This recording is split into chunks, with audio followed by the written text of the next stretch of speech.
Good evening to all of you. I think you are all overloaded with knowledge already. And here comes this another session from National Institute of Disaster Management. May I invite our distinguished panelists to the dais, please, Mr. Hans Gutman, Executive Director, ADPC, Professor Santosh Kumar, Professor Surya Prakash, and we have Ms. Bongeka Pinke from Republic of South Africa. May I request them to please come on the dais.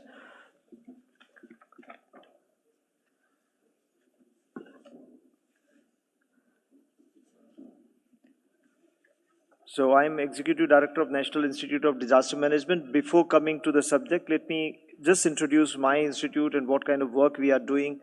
National Institute of Disaster Management started in 1995 as National Center of Disaster Management, and later on in 2003 it was upgraded as National Institute of Disaster Management in the context of Yokohama Conference in 1994, subsequent to the next year. And in 1995 it was as NCDC after Yokohama Conference, and 2003 it was in the backdrop of the two major events in the country that it was made as a national institute, and it was brought in the Ministry of Home Affairs. And 2006 National Institute of Disaster Management was backed by an Act of Parliament and given it mandate to build the capacity, enhance the capacity of various stakeholders, do the research, training, and other policy advocacy and other support to the state governments, as well as the last mile capacity building, including mainstreaming of DRR into various verticals. So that way the India's Disaster Management Act and its institutional framework is very foresighted. Many of the elements of Sendai framework were very much there in the 2005 Act and the mandate which was given to this prestigious national institution. It has forged many alliances, bilateral and multilateral, and conducted many of the initiatives to build the capacity in the South Asian region, in our neighboring countries, as well as with African countries earlier. And the institution is looking forward to further strengthen and look at the new horizons of partnership and knowledge sharing. In this context, today's session, midst of all the gloomy picture of disaster and destruction we all know, and even the midterm review of Sendai framework talks about that, so I'm not going to repeat that. But today's session is a session of hope, that everything is not gloomy. Still there are islands of hope, there are success stories, and these success stories has a huge implications across the geographies. We can learn lessons from each other, and in that context, today we have got four eminent panelists, and first of all, I'll be requesting Mr. Hans Gutman, Executive Director, Asian Disaster Preparedness Center, for his to give an overview of G20 landscape of disaster response, recovery, and rehabilitation, and how it has been building back better, and how ADPC has been see that hope of collaboration and capacity enhancement, as well as sharing of information and successes as a tool of better response, recovery, and rehabilitation across the globe, G20 and beyond. I think, let me make this point, that G20 are the economies which are very well placed. But my dear friends, ladies and gentlemen, it is the developing world, it is the South which is more vulnerable. As you know that risk is a multiplicative function of hazard, vulnerability, and exposure. And it's inversely proportionate to the capacities and capabilities. And as you know that least developed countries have more vulnerability, more exposure, and less initiative on capacity building. How all of us can today decide and set in this session, which seems to be a last session, but with your proactive support, this can become the first session of a new journey of a cooperation between G20 and the developing world, the global South. Thank you very much. With these opening remarks, I invite my good friend Hans Gutman to give his views between 7 and 10 minutes.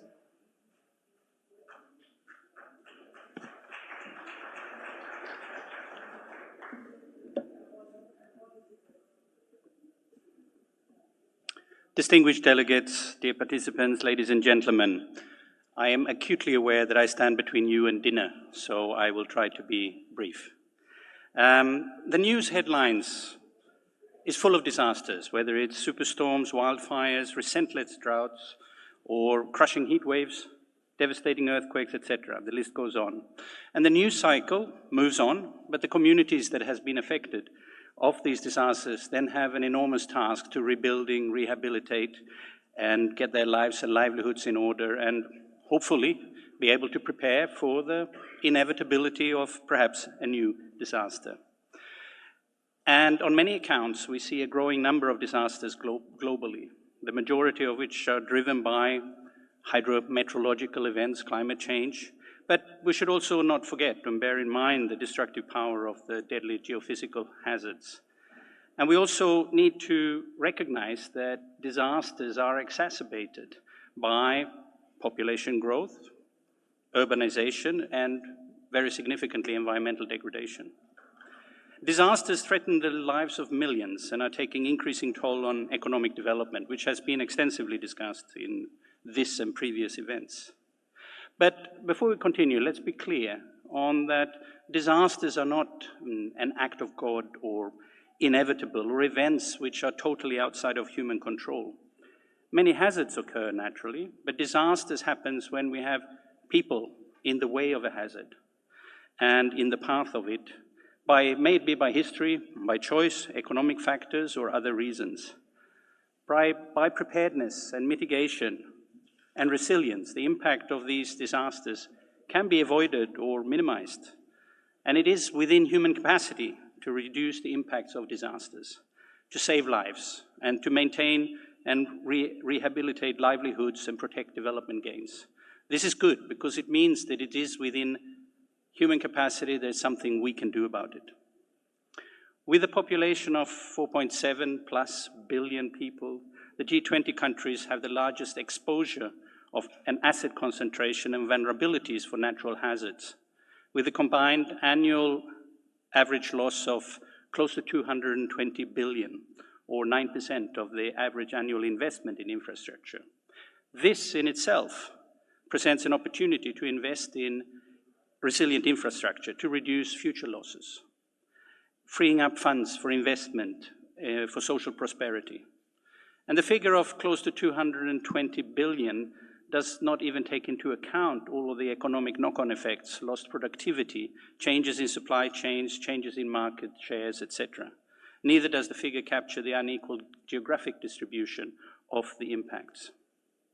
So recent and ongoing disasters in the G20 countries, the heat waves in Italy, taking lives and having economic impacts. Earlier in the year, the earthquake in Turkey, killing many and devastating the infrastructure there.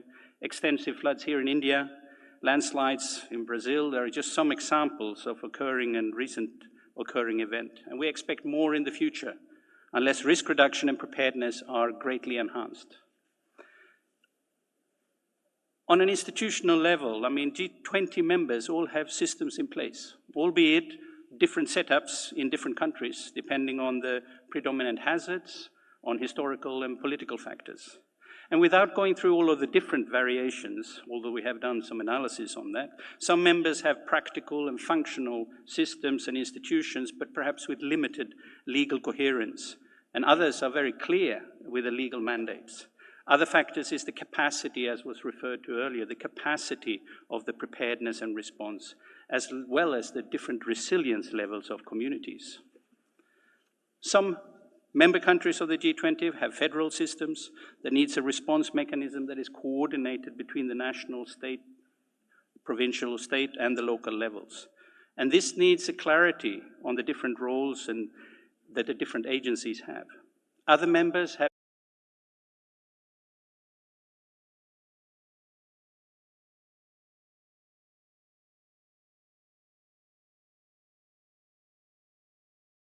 capacity and systems development, facilitating the knowledge sharing and serving as an information clearinghouse of the region, providing technical services.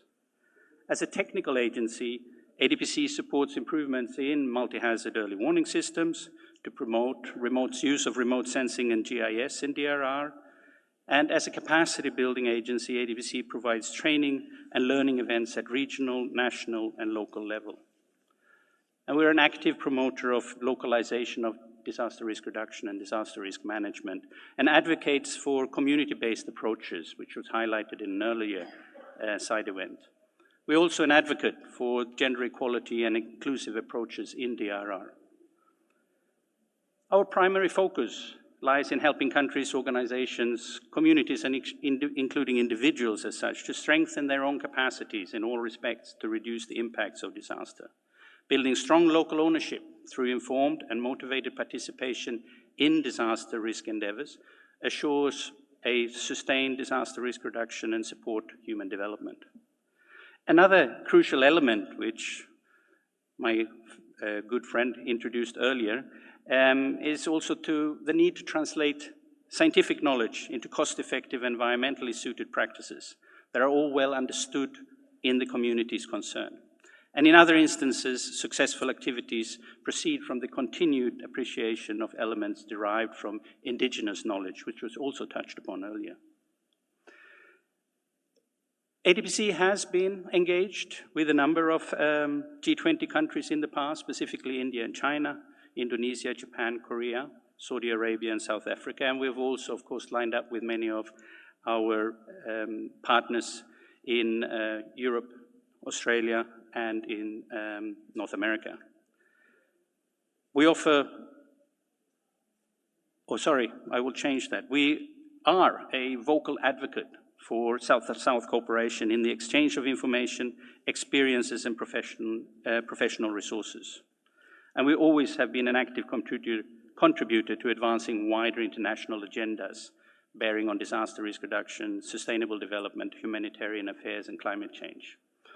Now, ADPC is partnering with NIDM as established knowledge partners to support the international cooperation and foster partnerships to support the G20 DRR Working Group agenda. And here I would like to emphasize that ADPC and NIDM see South-South cooperation and partnerships as instrumental in increasing the understanding of and investment in disaster risk reduction. NIDM and ADPC understand the importance of comprehensive and extensive capacity building need that is needed alongside the adoption of tools and policies for DRR, and look forward to support the G20 countries in efforts to raise the understanding of and the capacity to act on the priority areas identified by the working group. Bearing in mind that disasters are always local, insofar as the impact is local, felt by the communities affected. Thus, a key challenge in scaling up and scaling out is allow for that diversity to situations and local circumstances and tailor the solutions. A set of case studies will highlight this fact and draw attention to the need to customization of solutions and build an understanding of the local factors and capacities to address these. And there is now an opportunity to reflect on the practices and strategies for building back better pre-disasters, supported by sufficient resources and legislation. And I think we need to recognize that the deliberations at a venue like the G20 meeting provides for an enabling environment. For successful realization of the aims and goals, we need local implementation, and this needs knowledge and capacity. Wrapping up, ADPC recognizes the opportunities in the G20 Disaster Risk Reduction Working Group in accelerating the implementation of key aspects of the global agenda on disaster risk reduction, and recognize the G20 members' capacity to drive positive change. ADPC and NIDM look forward to partner with the G20 members to help realize these ambitious actions set out by the Working Group on Disaster Risk Reduction. Thank you very much.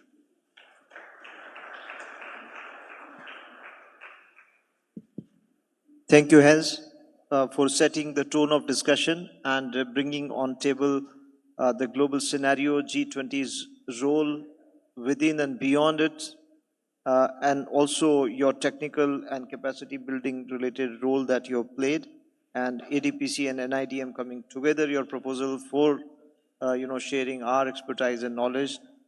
Thank you very much for those remarks. Moving ahead,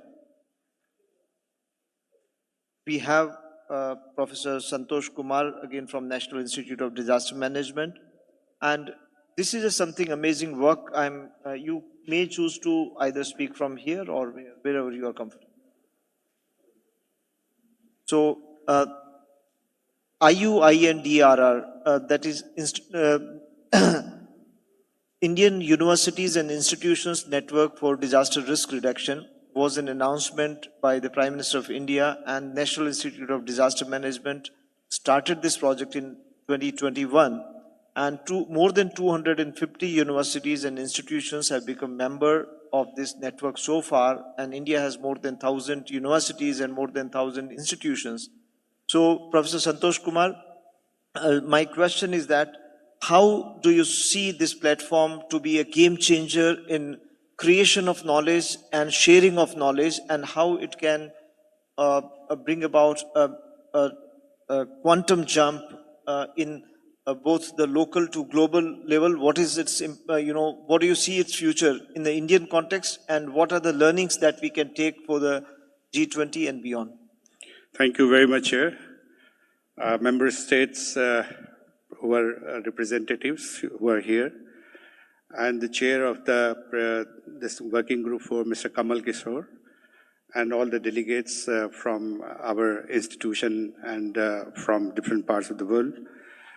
I'm really grateful to the organizers for giving this opportunity to NIDM, and a very important thing in terms of the question which have been raised, that how this university network would work as a kind of a facilitator of knowledge, and also this cross-breeding of knowledge for the welfare of the people who are at risk.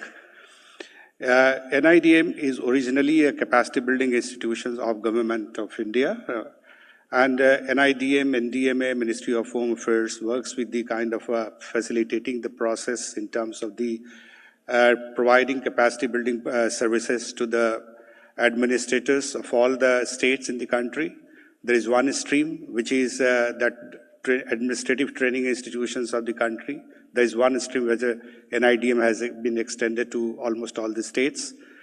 The second stream, which was missing earlier, that we were not connected to the university system and institutions, many research institutions, technical institutions, medical institutions that exist in India, but their knowledge directly were not actually routing through NIDM to different stakeholders. So this was the Honorable Prime Minister of India gave this kind of a mandate to NIDM, that bring those existing capacity of the university system and also the institution where people are engaged in the research and bringing new knowledge. So there, NIDM took initiative for forming this kind of initiatives and taken this to the scale in just 2 years of time. Many things to come. We are into a kind of a state of building it up. So gradually, so as Mr. Ratnu has said, the chair has said that we have member 250 now as on date, which includes that not only universities, and that not the state universities alone. We have other private universities.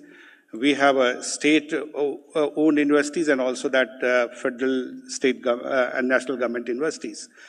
Plus, institutions of excellence who are engaged in high-end research, like National Remote Sensing Agencies, Indian Institute of Technologies, and Indian Institute of Management. So all are together brought under the one arena. There are many such kind of alliances have been created across the globe. But the idea is to how that benefit of this kind of alliance can go to the other part of the world also, and we can also get the learning from other parts of the world and disseminate it to the larger audience. So that was that one, and there's the biggest kind of a challenge in this, that bringing them together. And in the research work, we wanted to excel for the research, bringing new ideas, new innovations. So that was the basic objective, and the enhancing recognition of the vital role of the universities in this process. So that university which were aloof and people were engaged in producing paper and all. So there was this particular forum is giving a kind of a interface between the university and also to their practitioners. So it is a knowledge in terms of those who are creating knowledge, innovating knowledge, that is also going to the field professionals. So there is a connect that at the state level and at the national level, both ways. So there is a connect, and where NIDM also provide this constant capacity support to them, and there also. So this we say as a kind of a transformative one. The second part was, this one is the research. So NIDM started looking for the funding of this PhD programs, and also funding research projects, disaster research projects. This is not a kind of in India, it's not a very organized kind of many departments, ministry they have a program for kind of funding research, but actually at one place where the disaster research organization come together and there we can start funding, and research questions comes from the field, and where we started looking into the curriculum. So in India, that the curriculum with the universities we created for the graduate and the postgraduate, and it has now been institutionalized in the whole higher education system. So this is a mainstreaming disaster education in the university system.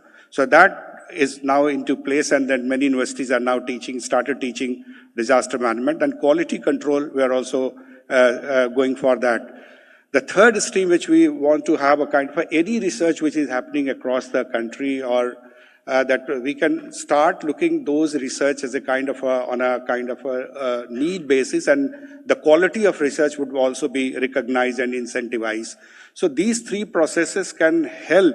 That one is that how we are going from the lab to the land, and this is the connect, and how we can also transport this information and knowledge-based new knowledge to the other member countries. And from their networks, how that we can combine it together so that it can serve it better. And another important point which I would like to mention in this, the whole network process which we started with, the idea of that it's also going to the technical institution and also going to the medical stream. So that the new generation which are coming up in India, which is 28 million people are getting graduated every year. So they would be a kind of a transformative new generation in terms of they will be transformed and not to be informed about the disaster risk reduction in a formal engagement, but they are already coming as a trained human resource. So that is the success stories which we can say is that is started working, and many of the state government have started engaging them in the form of providing solutions and getting solutions, giving the research questions, and also. So this is the process just began. So I would think if any question would come, that would be better. Just I wanted to inform. But two stream is important. One is that reaching to the practitioners, field practitioners, what are their concerns and how that can be brought to the lab of the research lab, and then how that research giving back to the people who are practitioners. So both academia and the practitioners come together. So this is the kind of we say that as a kind of a transformative, the new generation which is coming up as a kind of a very much informed and educated one. Thank you. Thank you, Professor Santosh Kumar. Thank you. And I think today's session is a testimony that without PowerPoint, you can have powerful points. And these are the amazing case studies coming in front of you. Now, let us move to South Africa. We have Ms. Bongeka Pinke from National Disaster Management Center, Republic of South Africa. In South Africa, I think it's a Department of Cooperatives which has been mandated with the implementation of the disaster management and DRR activities. And we know that by and large, I was just seeing the profile of South Africa, it has been very resilient. I mean, some of the data was showing that from 1900 to 2019, there were reported 2,200 deaths. I do not know how authentic that data was. But we are just seeing that in the recent times, there has been 2021 as well as 2022, there were, both flood situation, drought, as well as you had cyclonic event, landslides also. So in this context, your development, you have tried to use local bodies and cooperative as a vehicle to integrate DRR into development plans. So how has been, what are the success story and the learnings coming out from South Africa, which can be of value to other countries, G20 and beyond? Thank you, Chairperson. Good afternoon. I'm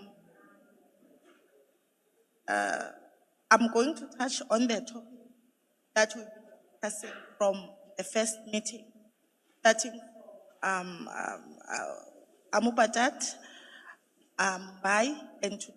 We've been discussing issues of DRR, touching more on planning, integration of DRR. How can we then, as G20 countries, come up with finance mechanisms that can be used for DRR, including eco-based approaches, capacity building, training, the importance of implementing awareness campaigns, community participation, cooperation and collaboration, mainstreaming. We've been discussing the importance of building better through disaster resilient infrastructure and also public-private partnership and so many issues. So based on the discussions, we are sort of happy to be part of these discussions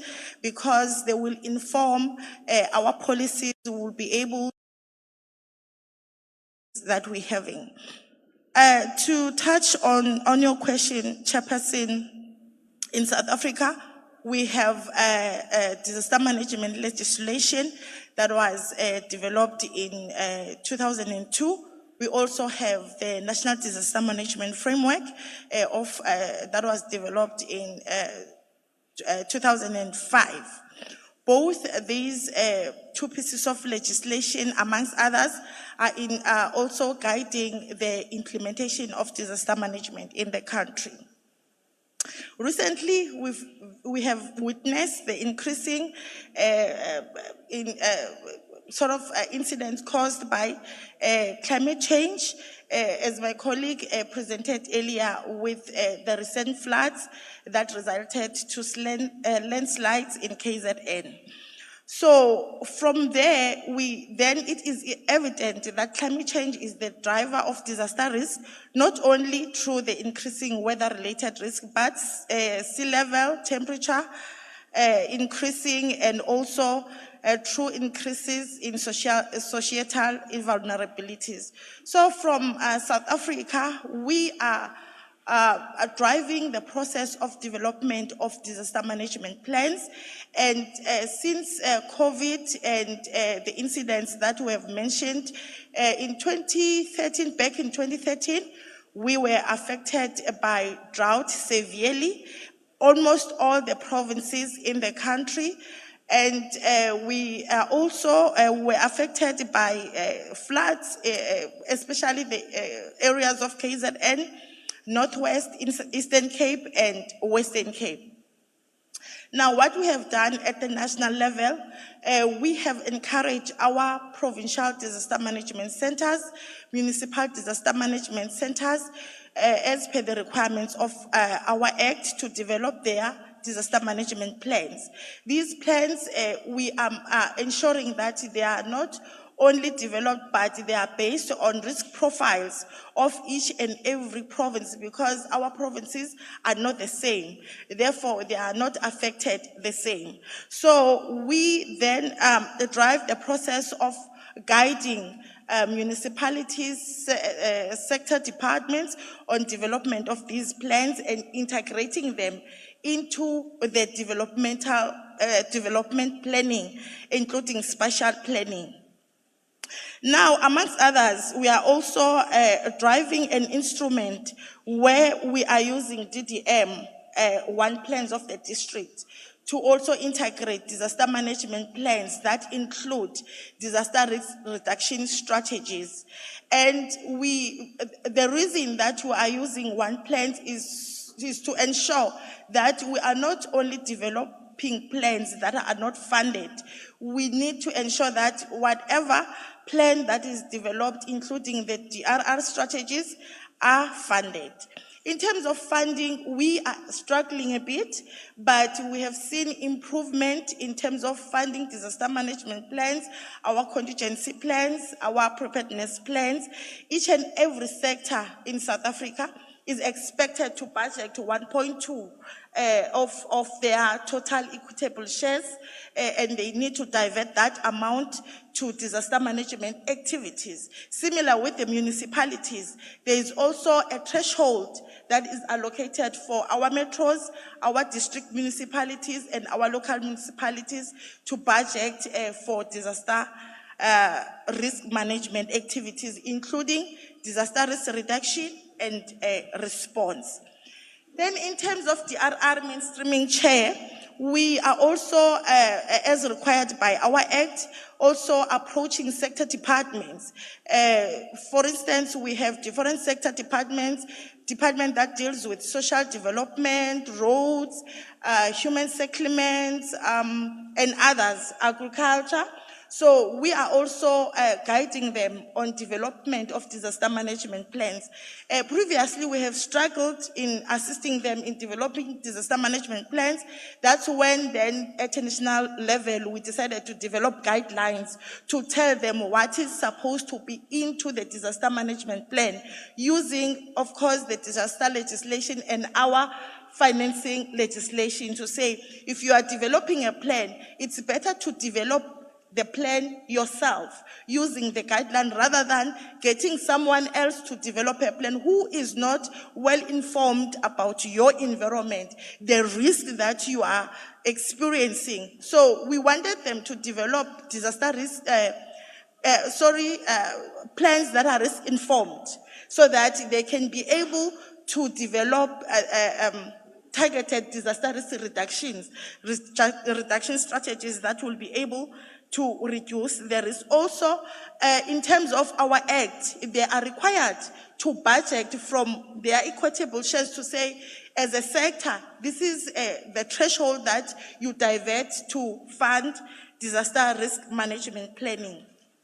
And also, the issues that were discussed earlier on risk, early warning and early action. Also, we are working with our South African Weather Services and SANSA to also ensure that we forecast weather so that we can be able to issue early warnings on time.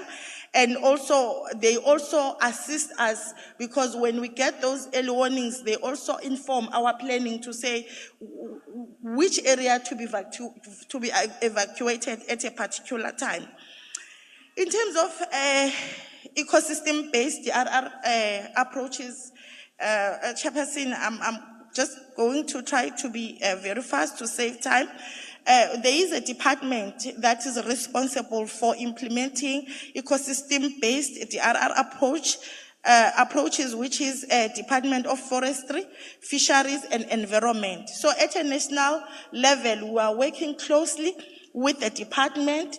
There is a project that they are implementing currently where they have identified 14 district municipalities where they will be implementing a project on ecosystem-based DRR approaches to manage climate intensified disaster risks in vulnerable region of South Africa. So as you may be aware, Chairperson, that we are, in terms of ecosystem-based, we are trying to manage the issues of overgrazing. We have limited land in South Africa, especially in the rural districts and rural municipalities. Then we find ourselves now overgrazing some of the areas, and also the issues of habitat loss and the presence of alien invasive species, especially in the northern part of the country, Northern Cape, that is using or depleting our groundwater sources. So this department is driving that project to rehabilitate and restore those areas. In terms of capacity building and education to our local municipalities, we at the national level helping them in risk identification, hazard mapping, early warning system, working together with our weather services and other partners. Also at a national level, we are also guiding them and supporting them on development of integrated public awareness strategies that is having all the projects, including projects from sectors, municipalities, and national departments, where then they implement those projects in collaboration. The issue of integration of DRM into school curriculum, we have signed a memorandum of agreement with Department of Education to ensure that we drive that agenda, and also collaborating with universities. I think the issue of what do we want to see from this forum, G20. As South Africa, we are, as much as we have progressed recently, but we are struggling with the database of loss and damage, which is a huge problem for our country.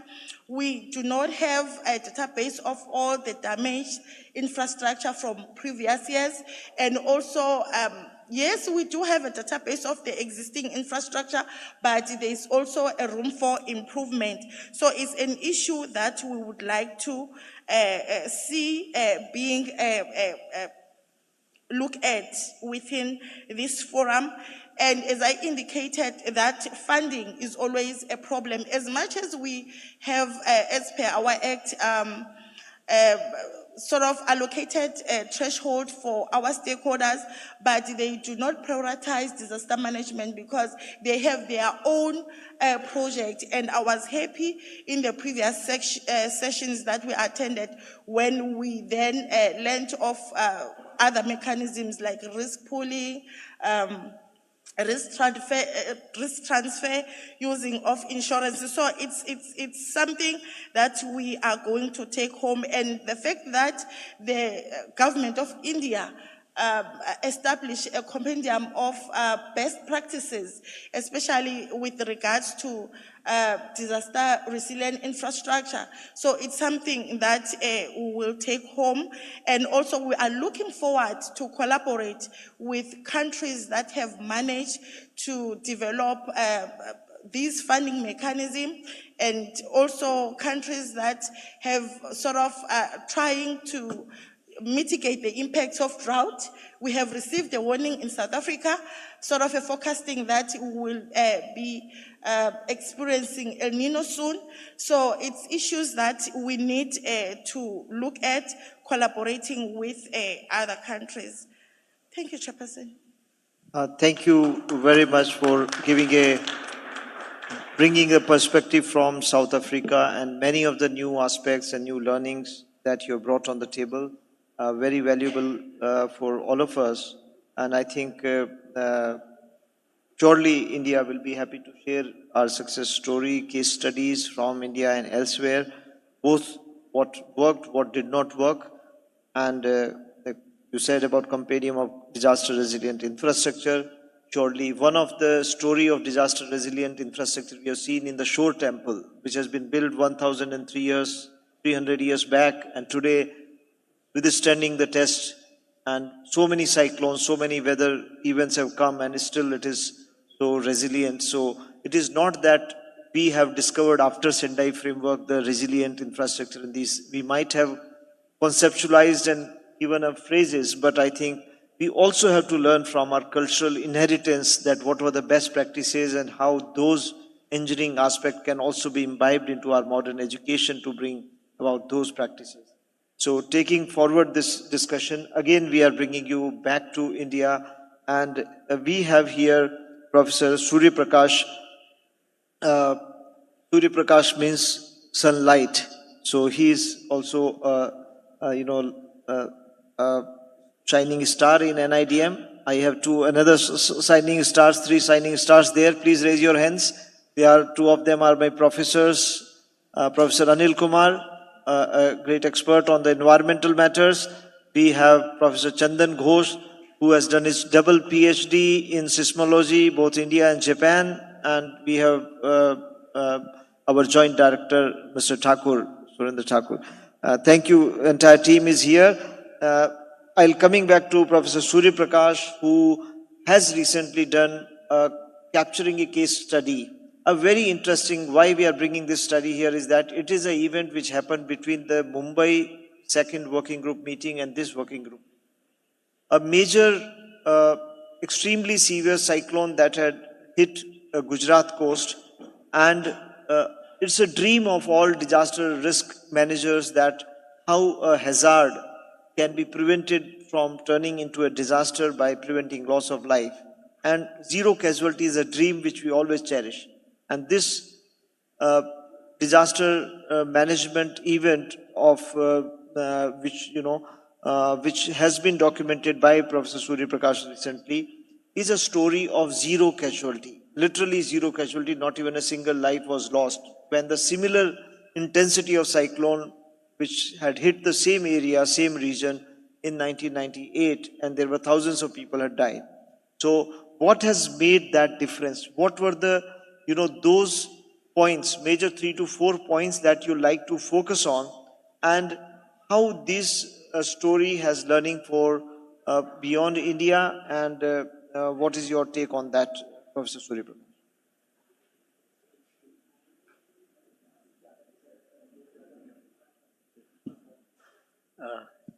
Thank you, sir, for this opportunity.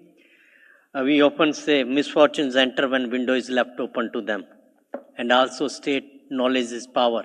But knowledge without action cannot bring us the reward of our efforts. So this particular example shows us that what we learned from our past events. One of the examples our EDNIDM cited, Kandla cyclone, which happened in 1998, actually alerted these people, awakened them, and thereafter there was another disaster which struck. Not the cyclone, but an earthquake on 26th January 2001. Now these two events actually made these communities who were living in these coastal areas well aware that they can be struck by any kind of disaster. So they actually prepared well, and after the earthquake, they were taught that they have to build disaster resistant structures. So most of the buildings which were rebuilt after the earthquake, they were disaster resistant, both from the perspective of the earthquake as well as the cyclones. The second point which I would like to mention here is which brought benefits to us was technology, investments in technology for forecast and early warning systems. Early warning and early action is one of the points being discussed in G20. Government of India in its India Meteorological Department spent a lot of money to invest in technologies for credible and accurate prediction. During the Biparjoy cyclone, when it started genesis from 6th of June 2023, it started monitoring and it continued till 19th. It has a very long lifespan, perhaps the longest in the Arabian Sea that has ever happened. So the track was changing, but however, the credibility of the multi-model techniques which were utilized actually helped in accurate prediction in terms of landfall point, track route, and time as well as the duration of the cyclone. So these all actually helped the local administration, district administration, state administration to prepare well, because they held immediate multi-agency coordination meetings. They prepared, evaluated their levels of preparedness, pre-positioned all the resources and the humans, skilled humans, equipped humans, to deal with those threats of the disaster, and also made all protection measures to save all the resources, infrastructure, by putting them in the safe places. So that was the first initiative that was taken up to reduce the casualties. Then the people who were in the vulnerable areas, they were evacuated from those spots, and particularly those who were living in kacha buildings who were likely to get damaged. They were all taken to safe shelters, and in this effort, even the public representative along with the community representatives and administration helped them all. We had already built multi-purpose cyclone shelters. They were taken to them, and many other buildings were actually identified for that.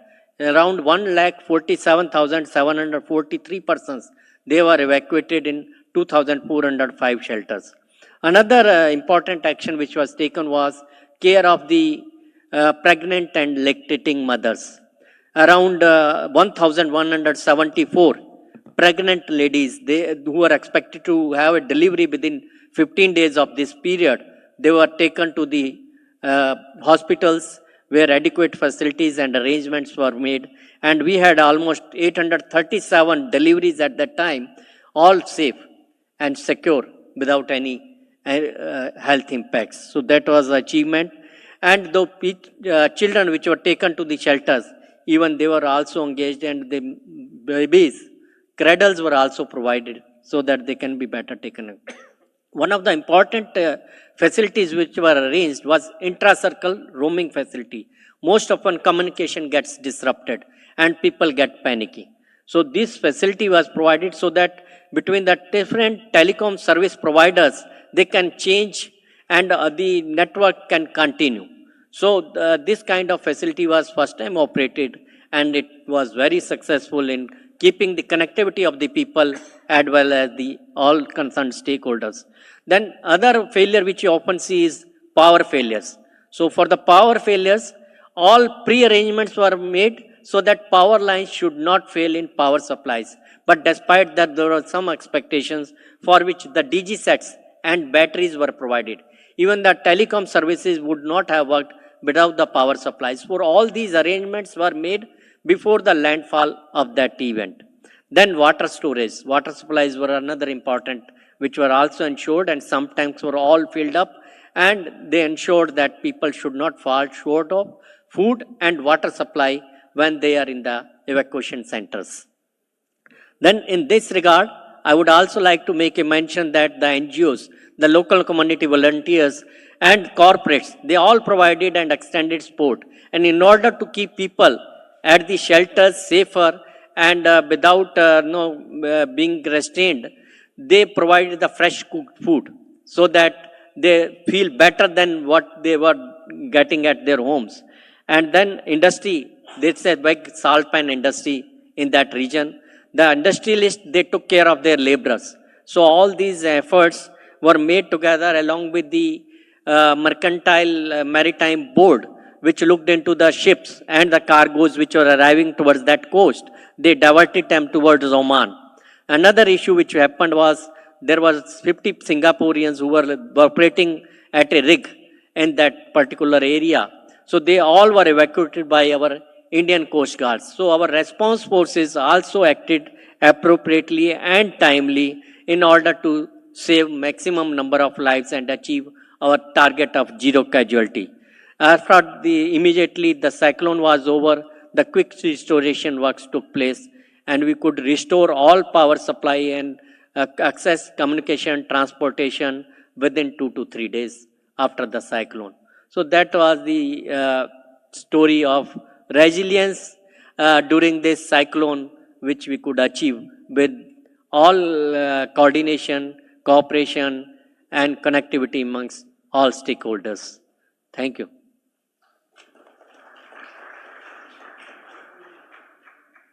Thank you, Professor Surya Prakash, for bringing this real story of Biparjoy cyclone. I think if some of you remember, we went by flight in Gujarat, Smriti One, the museum which we had seen. How many of you were there in the Gujarat, Gandhinagar, Gujarat, and that? Yeah, it's the same area where the cyclone had fallen, where we have visited. And this area was also one which was affected by Bhuj earthquake.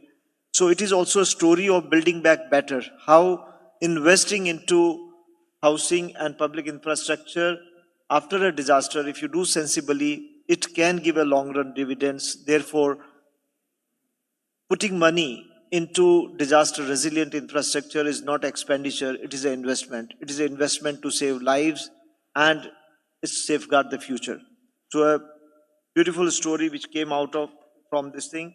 To summing up this session quickly, I think I do not want to be between you and,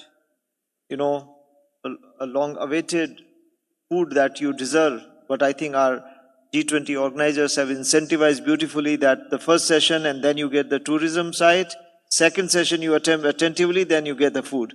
So I hope you are able to, we have got the census to capture who is attending attentively and not. Accordingly, the menu is customized. Yeah. So we had, hence had given a brilliantly overall view of today about, G20's role and global scenario of disaster and bringing that into that investment in capacity enhancement. I think there's a huge gap between how much we are investing into resilient infrastructure and other things. But who is going to handle this resilient infrastructure? Who is going to create this resilient infrastructure? Who is going to maintain through the life cycle of this resilient infrastructure? These are the human capabilities which are needed. And I think if we see the entire pie diagram of expenditure, the actual expenditure on enhancing capacity still needs to be more across countries. And I think that is something which we have to, if we really want a resilient future, we have to continue to provide an enabling environment for knowledge. And that is what the ADPC and NIDM are there as a anchors to, our good case studies of how in this region we have played a role to create more resilience, bring down the casualties along with other actors and policies. Professor Santosh Kumar has told about how the Indian universities and institutions network has a lot of dividends. On one side, it is a creator of knowledge about innovation. Second thing he talked about was that even the DRR training and learning can be inbuilt into the higher education so that we have a next generation of people who are trained, whether they are engineers, doctors, social scientists, or others who are working in various fields. So it is not, DRR is not a separate discipline. It has to be imbibed into every discipline. So we are working with our higher education departments to have certain, courses which are optional for them and the students can opt. And beyond that, youth can become the agents of change, and we can also see that how we can leverage this whole young force to go ahead. And we had a beautiful case study coming from South Africa about how the disaster management framework, which was put into place since 2002, 2005, etc., has paid the dividends, and how the increasing frequency of landslides, floods, and droughts, and how they are trying to imbibe the DRR principles into the developmental plans, and they are guiding the municipalities and local bodies, and how they have been also mandated to have a threshold expenditure for their developmental plans is making the change. And they are also seeing that there is no juxtaposition of developmental plans, but the local bodies themselves are mandated to make their own plans so that they understand their own reality with participation of the communities. And also you have talked about the weather services forecasts, ecosystem-based approaches, invasive species, and your expenditure on capacity building and mainstreaming DRR into your education system, and need for the database. National Institute of Disaster Management also has another mandate to maintain entire country's DRR database. We have information platform which manages each district, each province, each village, what are the resources, human, equipment, etc. are available, and they are periodically updated every 3 months, so that at the time of disaster management, each of administrator who is working in the disaster management field is having access to this data and immediately sources those equipment and data which are available both in public and the private sector. Professor Surya Prakash brought interesting insight on this Biparjoy cyclone and the success story of a zero casualty, how the Build Back Better help earlier, early warning system, community and local administration's role, telecom services of switching. That was a real game changer. I think just I will draw your again attention. This was just something not, it was a great innovation. It was just something out of the box thinking that these service providers try to, give access to their own signaling and their towers. And therefore, if there was a blocking or jamming of, communication in one service provider, it was switching over to the another one. And this has played a huge role. There were people who required the ambulances. There were people who had to be rushed to hospital. There were the pregnant women who had to be taken to hospital. And the communication power, these become such an important tool to minimize casualties. So thank you, Professor Surya Prakash, for bringing those insights on the table. And as I told you that this is not the last session, I feel this is the first session of a knowledge exchange. And this debate, this discussion, I hope it continues in the next presidency in Brazil and then in South Africa as well. And we are able to steer this. This is a knowledge intangible asset.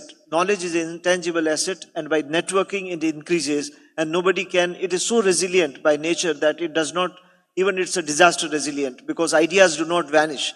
Once you share the ideas, they remain in the system. And therefore, I think we have to have more and more investment on the knowledge creation, on knowledge management, and knowledge sharing and dissemination. Thank you very much. With that, we come to the close of this very important session. Thank you very much. You deserve a very good food today. Thank you.